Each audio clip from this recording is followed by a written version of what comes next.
দুনিয়াওয়ালারা তোমাকে অতক্ষণ পর্যন্ত সম্মান করবে, অতক্ষণ পর্যন্ত তোমাকে সম্মান করবে, তার সাথে তোমার সাথে স্বার্থের নিবন্ধন আছে। যতক্ষণ তুমি সম্মান পাবে, মূল্য পাবে, অতক্ষণ যখন স্বার্থ শেষ আর তুমি মূল্য পাবে না। এটাই দুনিয়ার চিরাচরিত নিয়ম। হতেও পারে তুমি যদি কাটা হইতে চাও তাইলে তোমার নতুন স্ত্রীকে বিধবা করতেও দেরি করবে না দুনিয়াওয়ালারা, আর দুধের শিশুকেও এতিম করতে দেরি করবে না। দুনিয়াওয়ালারা তোমার কদর দিতে জানে না, মূল্য দিতে জানে না। আসো, যে আল্লাহ তোমাকে যৌবন দিছে ওই আল্লাহ তোমাকে মূল্য দিতে জানে। কতটুকু একটু ভাবো। সেজদায় যাইতে দেরি আল্লাহ ফেরেশতাদেরকে ডাইতে জিজ্ঞাসা করতে দেরি করে না, আলহামদুলিল্লাহ শাহ এই যুবকের দিকে তাকা কি করে? ফেরেশতারা জবাব দেয়, জাআলা আজলাহু ওয়া মাজালাহু লিআজলিক। সবকিছু বিসর্জন দিয়ে আপনার কুদরতি পায়ে উক্তা হয়ে পড়ে আছে। উক্তা বোঝো? আমি গ্রাম্য ভাষা বলতেছি, শুদ্ধ ভাষা না। মাথা লাগায় পড়ে আছে, উক্তা বোঝেন? উক্তা উপরে পড়ে আছে তোমার কুদরতি পায়ে। আল্লাহ বলে, হাদা আবদি হাক্কা, এ আমার পারফেক্ট বান্দা, ইন্নী উবাহি বিহিল মালাইকা। ও ফেরেশতারা, তোমাদের উপরে আমি যুবককে নিয়ে গৌরব করি। গৌরব কে গৌরব করে? হায় হায়, আজকে তুমি আমি অকৃতজ্ঞ। তুমি আমি সব পাওয়ার পরে হারায় গেছি, ভুলে গেছি তো আল্লাহকেই ভুলে গেছি যে 24 ঘন্টা আমাদেরকে সুরক্ষিত আর ডিগলার দিয়া করতেছে, আজ করু কাওয়াতানসানি। 24 ঘন্টা তোকে সুরক্ষিত করি আর 24 ঘন্টা তুই ভুলে থাকিস। আমি তোকে ডাকি, তারপরে তুই আসিস না। আপনি বলবেন দূর থেকে ডাকেন, তাহলে হাদিস নেন। আল্লাহ বলে, মান আরাদা আন্নি নাদাইতুহু মিন কারিব, যে আমার থেকে বিমুখ হয় আমি কাছে আইসা ডাকি, বিলকুল কাছে চলে আসি, কাছে আইসা ডাকি, পেটে হাত রাইখা ডাকি, আবদি ইলা আইন। ও যুবক চললি তো চললি কই? ও নারী চললি তো চললি কই? ও মানুষ চললি তো চললি কই? ও শিল্পপতি চললি তো চললি কই? ও ব্যবসায়ী চললি তো চললি কই? হাল ওয়াজাদতা আজওয়াদা মিন্নি, আমার চেয়ে বেশি তোকে দিছে কেউ? বল, কোন দাতার সন্ধান আছে আমার চেয়ে বেশি দিছে? কি আছে নাকি? হ্যাঁ, ধনী বানায় তো বানায় কে? আল্লাহ নিজে বলে, আগনা, ধনী আমি বানাইছি, ফকির কে বানায়? ও আফকার ফকির। এটাই যদি সত্য না হইতো তাহলে কবি কোনোদিন এই কথা লিখতেন না। নদীর এপার ভাঙ্গে ওপার ঘরে, এই তো নদীর খেলা। সকাল বেলার ধনী রেখে ফকির সন্ধ্যা বেলা। এরকম হাজারো স্থাপনা বাংলাদেশে আছে। মনে হয় ইঙ্গিত বোঝেন নাই আমার। বড় বড় মাজার গুলাতে আছে, যান, এদের মোতাল্লিরা আছে, মানুষ পয়সা দেয় তো এটা দিয়া চলে। আমাকে বুঝাইতে হবে না, বাবরের মাজার আমিও দেখা আসছি। ওটা উপর দিয়া নিচে নামতে হয়। আকবর বাদশাহ, যেটাকে আকবর বাদশার মাজার এখনো রাখা আছে, উপর থেকে নিচে দিয়া নাইমা বাহির হইতে হয়। দিল্লিতে রাখা আছে এখনো। যখন বাহির হবেন একজন আপনার হাত চাইবা ধরবে। কি করার কি জন্য? কয় 2 টাকা দেওয়া যাও। কেন? আগরবাতি আর মোমবাতি জ্বালাবো। আকবর তো ভিক্ষা করে না, আকবরের হইয়া একজন ভিক্ষা করে। এটাই সত্য, এটাই সত্য। আল্লাহ বলে, 24 ঘন্টা তোকে আমি সুরক্ষিত করি, 24 ঘন্টা তোকে আমি লালিত পাই, 24 ঘন্টা তোকে আমি সুরক্ষিত করি। তুই হারাইলি তো হারাইলি কি করে? তুই কি করে হারাই গেলি? বলেন, কয়জন নামাজে আসে? আজান হয়, কয়জন নামাজে আসে? একটু আগে আমি বসে বসে শুনতেছিলাম, আমি চান্দা করব না, কিন্তু আমি শুনতেছিলাম মসজিদের জন্য চান্দা। ঠিক না? কার ঘর মসজিদ? হ্যাঁ, আপনার বাড়ির জন্য তো কোনোদিন মাইক দিয়া চান্দা করলেন না, আল্লাহর ঘরের জন্য চান্দা করতেছেন। ঠিক না? আল্লাহ যদি এতটুকুই ধরে যে দন্ত টুকি আমি দিচ্ছিলাম, আমার ঘরের জন্য চান্দা, তুই ছিলি তো ছিলি কোথায়? বল কোথায় ছিলি? এটা যা হোক, এটা আমার আলোচ্য বিষয় না। আমি যেটা বুঝাইতেছিলাম, আমরা হারাই গেছি, এই জন্য আল্লাহ অভিযোগ করে, তুই হারাইলি তো হারাইলি কি করে? স্বাধীনতা তো তোকে বেশি দেয় না, আমি 5টাই দিছি, আর বেশি দিলে ডেলি 5 বার তোকে ডাকি, তোকে কাছে আইসা ডাকি যে আমার চেয়ে বড় দাতা তো কেউ নাই, তুই কোথায় চললি? মান আরাদা আন্নি নাদাইতুহু মিন কারিব। পরে আল্লাহ ঘনাইতে থাকেন, ওমা জাযাউল ইহসানি ইল্লাল ইহসান। আল্লাহ বলে, তোর উপরে তো ইহসান আমি কম করি নাই, দয়া কম করি নাই, তো কম করতেছি না, তাসি লাইলান নাহারান আস্তুর। আল্লাহ বলে 24 ঘন্টা নাফরমানি করিস, আমি লুকোচুরি খেলি। এই মজমায় আপনাদের না থাকতে পারে, আমার আছে। যদি আল্লাহ সাত্তারি না করতেন, ওই গুনাহকে ঢাইকা না দিতেন, আমার সাথে যদি লুকোচুরি না খেলতেন, কসম খোদার আমার এখানে বসার কোনো সুযোগ হইতো না। সালামের জায়গায় মানুষ জুতা মারতো, জুতা। আল্লাহ বলে 24 ঘন্টা নাফরমানি করিস, আমি কাউকে জানতে দেই না। রাত্রে করিস, দিনে জানতে দেই না। দিনে করিস, রাত্রে জানতে দেই না। একা একই করিস, তাও জানতে দেই না। সম্মিলিত করিস, তাও জানতে দেই না। ও যুবক, বলো তোমরা বন্ধু বান্ধব মিলে কি না করো, আল্লাহ কাউকে জানতে দেয় না। হায়, যদি ঘরওয়ালা জানতো স্বামী বাহিরে কি করে, তাহলে সবসময় স্ত্রী জানুনিয়া দরজায় দাঁড়ায় থাকতো। আরে স্বামী যদি জানতো যে অগোচরে স্ত্রী কি করে, তাহলে তালাকের মাত্রা কয়েকশো কোটি গুণ বেড়াতো। আল্লাহ বলে 24 ঘন্টা আমি সাত্তারি করি, লুকোচুরি খেলি তোর সাথে। তুই গুনাহ করতে ভালোবাসিস, আমি লুকাইতে ভালোবাসি। তুই গুনায় মজা পাস, আমি লুকাইতে মজা পাই। তুই গুনায় অভ্যস্ত, আমি লুকাইতে অভ্যস্ত। 24 ঘন্টা আমি লুকাই। তুই চললি তো চললি, অকৃতজ্ঞ হইলি তো হইলি কি কইরা। এই জন্য শুরু ছিল আমার এটা, যে আল্লাহর বড় অনুতাপ। আফসোসের সাথে বলতেছে মানুষ সারা দুনিয়া অকৃতজ্ঞ হয়ে গেল, সমগ্র সৃষ্টি অকৃতজ্ঞ হইতো। তাই মনকে বুঝাইতে পারতাম, তুই হইলি তো হইলি কি কইরা। তোকে কুদরতি হাত দিয়া বানাইলাম, তোর জন্ম বৃত্তান্ত ভিন্ন। তোকে আমি সমস্ত কিছু ভোগ অধিকার দিলাম, তোকে আমি বিনিময় দিলাম। তুই মনে আমি তোর জন্য জান্নাত বানায় রাখছি। মন চাই জীবন যেখানে তুই পাবি। আমি যুবকদেরকে বলি, হয় এইখানেও যুবক পাওয়া যাবে যে কক্সবাজার যা জুতা দেখাইছে। জুতা, জুতা চিনেন? কি জুতা? বার্মিস। বলবেন কক্সবাজার বার্মিস জুতা বিক্রি হয়, ওইটা দেখাইছে গাইটা গোটা, ঠিক না? না না না না, বারবার তাকাইছে তো পায়ের থেকে জুতা গুলা দেখাই দিছে। আরেকবার দেখবি সাইজ, ঠিক না? না, পাওয়া যাবে না, পাইলেও বলবে না। এটা তো ব্যক্তিগত ব্যাপার, ঠিক না? আর জান্নাত বানায় রাখছে যেখানে তাকাইতে দেরি, বুকে লাগতে দেরি হবে। তাকাবে আর বুকে রাখবে আর বলবে আনা হুব্বুক ওয়া আনতা হুব্বি। তুই আমার ভালোবাসা, আমি তোর ভালোবাসা। তোর অপেক্ষায় এতদিন ছিলাম। এই মাটির তৈরি না, মাটির তৈরি না যুবক, মাটির তৈরি না। মাটির তৈরি না। এতটুক মুস্ক দিয়া বানাইছে হাঁটু পর্যন্ত, এতটুক আম্বার দিয়া বানাইছেন, এতটুক জাফরান দিয়া বানাইছেন, এতটুক কাফুর দিয়া বানাইছেন। 120 ফিট লম্বা, চুলগুলো 120 ফিট লম্বা। লেহেঙ্গা পড়বে 3 কিলোমিটার ঘের।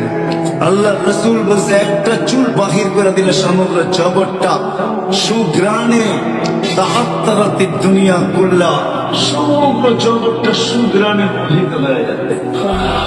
আঙ্গুলের পুর খুলা দিলে সমস্ত জগৎটা আলোকিত হয়ে যাবে। পাউটা খুলা দিলে সূর্য চিরদিনের জন্য আলো হারায় ফেলবে। লাউ বাজাগা সাবআতি আবহুর, 7 সমুদ্রে থুতু দিলে পানিগুলা মধুর মতো মিষ্টিতে রূপান্তরিত হবে। ওইগুলা রাখা আছে, ওইগুলা রাখা আছে। আল্লাহ বলে লুকোচুরি খেলি আমি তোর সাথে। তুই হারাইলি তো হারাইলি কি করে, তুই অকৃতজ্ঞ হলি তো হলি কি করে। তোর জন্যই তো আমি সব বিনিময় রেখা দিছি। ওই জান্নাত রাখছি যেখানে কোনো জিনিসের অভাব নাই। মা তাস্তাহি, মন যা চাবে তা। মন যা চাবে, মন যা চাবে। আপনি একটা নেন, আমি হাদিস দিয়া দেখায় রেখে এটা মন চায়। সাহাবারা পুঙ্খানো জিজ্ঞাসা করতেন। শুধু শুধু ওরা পাগল হয় না। আপনি বলবেন আমরা এডুকেটেড, সাহাবা কি এডুকেটেড ছিল নাকি? আমরা উন্নত যুগে, ওরা কি উন্নত যুগে ছিল কিনা? আপনার উন্নতির দৌড় কতটুকু, ওটা আল্লাহ করুণায় দেখায় দিছে। 750 কোটি মানুষ, 750 কোটি মেধা, আবার 750 কোটি মানুষের যতগুলা দেশ, ওদের টেকনোলজি সব মিলায় একটা ছোট্ট করুণা ভাইরাস, যাকে চোখে দেখা যায় না, খালি চোখে দেখা যায় না, জুম করা ছাড়া যাকে দেখা যায় না, জুম করতে হয় মাইক্রোস্কোপ দিয়া। যার কারণেই তো একজনও মাস্ক পরেন নাই। শুধু একজন দেখা যায় মাস্ক পরে বসে আছে, সচেতন জনতা। একজনও তো মাস্ক পরেন নাই। কেন আপনারা দেখেন এত বড় বড় টেলিভিশনে কাটা, ঠিক না? তখন ভাবেন এটা কাটা নাক দিয়া যাওয়ার সময় সুসুরি লাগবে। আবার এত বড় একটা নাকের ছিদ্র দিয়া তো যাবেই না, মাস্ক পরমু তো করমু কেন, ঠিক না? ছোট্ট একটা ভাইরাস, 750 কোটি মানুষ এখন পর্যন্ত হিমশিম খাইতেছি। ছোট্ট একটা বুলবুল আসছিল 2 বছর আগে, মনে হয় ঠিক না? 10 নম্বর মহাবিপদ সংকেত আমরা উড়ে আসছি 2 দেশ মিলা। তার 2 দেশ মিলা 150 কোটি মানুষ, ছোট্ট একটা 6 আঙ্গুলা বুলবুলের আমরা প্রতিরোধ করতে পারি না। সে আসছে আর কি তাণ্ডব চালায়া বাহির হয়ে চলে গেছে, ঠিক না? কি মনে আছে? এর নাম হলো আল্লাহ। আল্লাহ বলে তুই হারাইলি কি করে? এই জন্য আসেন, কত আমি শেষ জায়গায় চলে আসছি, এইখানে থাকা যাবে না, চলে যেতে হবে। যিনি নিয়ে আসছেন উনি নিয়ে যাবেন। সামান্য একটা সুযোগ দিছেন, 60-70 বছর, তারপরেও বলে দিছেন আসার সিরিয়াল রাখছি, যাওয়ার কোন সিরিয়াল নাই। এই জন্য ফেরেশতারা আল্লাহকে বলছিলেন এত কেন বানাইলেন? ছোট্ট একটা দুনিয়া, 24,000 কিলোমিটার, তার ভিতরে স্থলই 67টি ভাগ, জল হলো মাত্র, আরে জল হলো 67টি ভাগ, স্থল হলো মাত্র 33 ভাগ। এত কেন বানাইলেন? আল্লাহ জবাব দিছিলেন জাআলতুল লাহুমুল মউতা, আসবে যাবে, জাগার অভাব হবে না। আসার সিরিয়াল রাখছি, যাওয়ার কোন সিরিয়াল রাখি নাই। এটি সত্য, চলে যেতে হবে। যিনি দিচ্ছেন নিয়ে আসছেন ওনার কাছে যেতে হবে। আবার এমনও না যে উনি হিসাব কিতাব নিবেন না, উনি আমাদের কানে ধরে দিয়া দিচ্ছেন লাতুসআলুন্না আনিন নাঈম, যা তোমাকে দিছি ওটার হিসাব কিতাব তোমাকে দিতে হবে। দেওয়া ব্যতীত তোমাকে এক কদম বাড়তে দিব না। হাদিসে জানা আছে লা ইয়াজার কদমা আবদিন, তোমার পাওকে হেলাইতে দিব না, বাড়াইতে তো দূরের কথা, হেলাই তো দিব না। ওই দিনের চিত্র তুলে ধরছেন, ওই চিত্রের দিকে আমি চাইতেছি না। বিদায় আমাদের চলে যেতে হবে, থাকার সুযোগ এখানে কারো নাই। কিন্তু এই ছোট্ট জীবনটাকে গোড়া নিয়ে যেতে হবে। যে গোড়া নিয়ে যাবে, গরিব হও শ্রমিক হও, আমি মানি এইখানে শিল্পপতি আসলেও 2-1 হয়তো আসছে, বাকি সময় আমরা শ্রম পেশার মানুষ, তাতে কিছু আসে যায় না। আপনি গরিব হন তাতে কিছু আসে যায় না, শ্রমিক হন তাতে কিছু আসে যায় না, নারী হোক তাতে কিছু আসে যায় না, পুরুষ হোক তাতে কিছু আসে যায় না। যে এই ছোট্ট জীবনটাকে ঘুরে নিয়ে যাবে, সে আল্লাহর কাছে মূল্য পাবে, ইজ্জত পাবে, সম্মান পাবে, স্থান পাবে, জায়গা পাবে, পরিচয় পাবে, পরিচিতি পাবে। হয় আমি 6 বার বেলাল রাদিয়াল্লাহু তাআলা আনহুর বাড়ি দেখছি, আমি 6 বার ইথিওপিয়া গেছি, আরো আমার যাওয়ার ইচ্ছা আছে। কেননা ওইখানে গেলে চোখে পানি আসে, কান্না ছাড়াও পানি আসে, ভিতরে চিৎকার আসে। বেলাল তুমি তো গরিব ছিলা, কৃতদাস ছিলা, তোমার বাড়ি ইথিওপিয়া ছিল, তুমি বর্ণে বড় কালো ছিলা, দুনিয়ায় তোমার কোনো পরিচয় পরিচিতি ছিল না। কৃতদাসের আবার কি পরিচয়ের পরিচিতি? কিন্তু তুমি যেখানে ওইখানে কেউ নাই, তুমি যেখানে ওইখানে কেউ নাই। তোমার নাম নিলে এখন শ্রদ্ধা করে নিতে হয়, রাদিয়াল্লাহু তাআলা আনহু পড়তে হয়। ওমর রাদিয়াল্লাহু তাআলা আনহু কোন সাহাবী নাই যে তোমাকে দেখছে আর এই কথার চিৎকার না দিছে, যা সাইয়্যিদুনা, আমাদের সর্দার আসতেছে। আপনি গরিব তাতে কিছু আসে যায় না, শ্রমিক তাতে কি আসে যায়?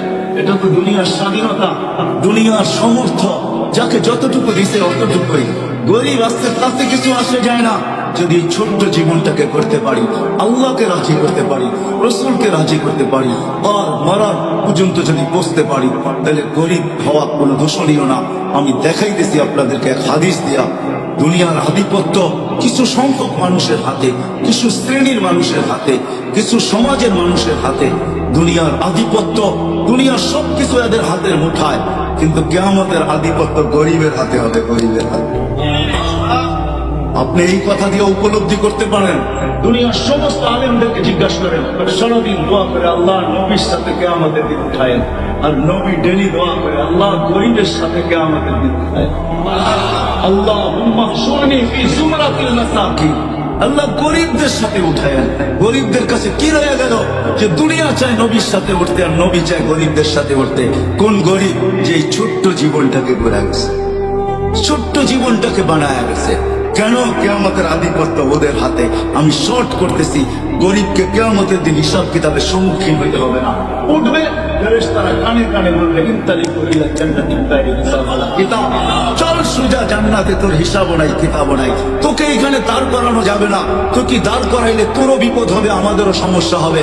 বলছে কিসের বিপদ? বলে দুনিয়াতে যারা জাকাতের কাপড় দিছে এক দোয়ায় শেষ, তারপরও তো দিছে। তোকে জান্নাতে যাইতে দেখলে একটাও যাইতে দিবে না, পিছের থেকে টাইনা ধরবে, আজকে বদলার দিন, আমাদেরটা দিয়া যা। আমরা দুনিয়াতে তোদের উপরে দয়া করছি, যাবি তো যাবি কোথায়? যাইতে দিবে না। এই জন্য বলবে চুপে চুপে উঠছিস, যেতে হবে না, সিধা জান্নাতে যা। তামাত্তাউ খামসুমিয়াতি আম হাত্তা ইয়াকুলাল আগনিয়া। দুনিয়াওয়ালারা তোদেরকে দেখায় 60-70 বছর খাইছে, ওদের পাকের ঘ্রাণ তোদেরকে 60-70 বছর বিরক্ত করছে, ওদের ঠাট বাট দেখা তোদের দিলের ভিতরে দাগ লাগছে আর আফসোস লাগছে। বহুত গরিব তো বইলেই ফেলে আল্লাহ আমাকে দিছে তো দিছে, ঠিক না? না বলে না? হ্যাঁ হ্যাঁ, রিক্সাওয়ালার নামাজের কথা বললে কয় কি নামাজের কথা কয়, আল্লাহ আমাকে দিছে কি? হ্যাঁ, ওইটা দেখে না যে রিক্সা কি দিয়া চালায়, ঠাট্টা দিয়া চালায়। এই সুস্থতা কে দিল ওকে? সারা দিন পরিশ্রম করার পরে যখন বাড়িতে যায়, বিকাল বেলা যখন বাড়িতে যায়, ওই ক্লান্তি যদি পরের দিন আল্লাহ রেখা দিতেন, তাইলে পরের দিন কি ওর হাতের ইচ্ছা উঠতো?